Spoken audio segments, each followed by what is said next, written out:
دوستو، سیدنا امام زین العابدین رضی اللہ تعالی عنہ حج کے سفر پر آتے ہیں، گھوڑے پر سوار ہوتے ہیں، احرام باندھتے ہیں، سفر پہ روانہ ہوتے ہیں میقات سے، اور اپنی زبان سے بآواز بلند کہتے ہیں اللہ لبیک اللہم لبیک، حاضر ہوں میرے اللہ، میں حاضر ہوں،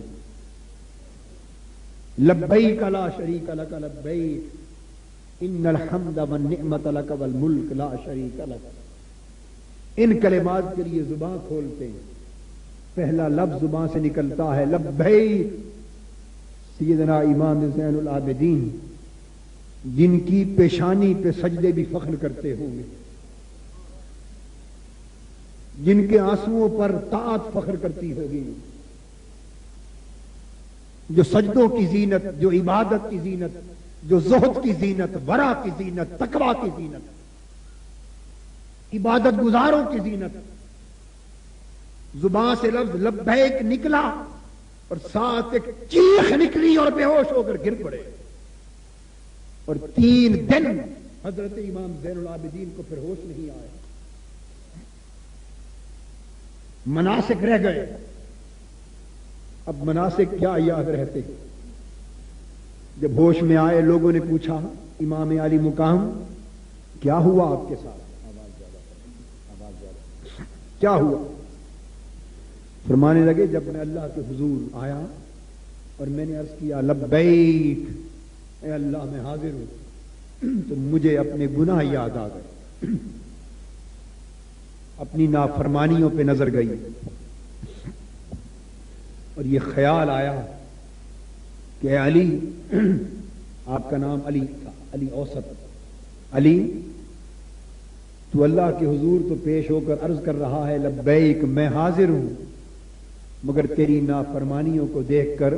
اگر اللہ کی بارگاہ سے یہ جواب آ گیا کہ جا تیرا آنا ہم قبول نہیں کرتے، تو کیا کرے گا؟ بس اتنا خیال آنے کی دیر تھی کہ چیخ نکلی اور بے ہوش ہو کر گر گئے۔ پھر یہی امام زین العابدین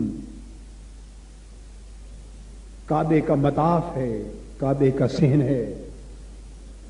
لوگ اللہ کے گھر کا طواف کرنے میں مصروف ہیں، پچھلی رات کا وقت، لوگ دیکھتے ہیں کہ کوئی جوان چہرے پر نقاب اوڑے ہوئے مقام ملتزم پر کھڑا، کعبے کا غلاف ہاتھ میں تھامے ہوئے رو رہا ہے اور عرض کر رہا ہے کہ باری تعالی مجھے معاف کر دے، میرے گناہ اتنے ہیں کہ تیری ساری کائنات پہ ریت اور مٹی کے اتنے ذرے نہیں، میرے گناہ اتنے ہیں کہ تیری کائنات کے سمندروں اور دریاؤں میں پانی کے اتنے قطرے نہیں، مجھے معاف کر دے، میرے گناہ اتنے ہیں کہ تیری پوری زمین پر درختوں کے اتنے پتے نہیں، تیری کائنات میں اتنی وسعتیں نہیں جتنے میرے گناہ ہیں، میرے اللہ تیری ساری زمین پر مجھ سے بڑھ کر گناہگار کوئی نہیں، مجھ سے بڑھ کر نافرمان کوئی نہیں، مجھ سے بڑھ کر خطا کار کوئی نہیں، میری زندگی کے دن تیری نافرمانی میں بیتے، راتیں نافرمانی میں بیتی، اور تو مجھے جہنم میں ڈال دے تو تیرے سارے دوزخ مل کر بھی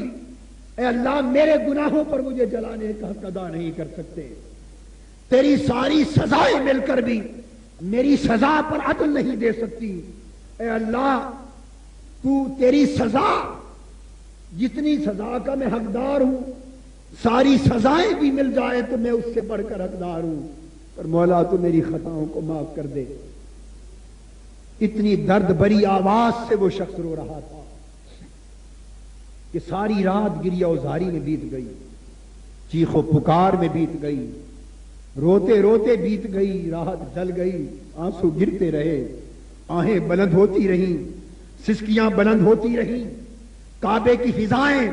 اس جوان کی سسکیوں سے معمور ہوتی رہیں، آہوں سے معمور ہوتی رہیں، اور ساری رات وہ شخص اپنے گناہوں کا نام لے لے کر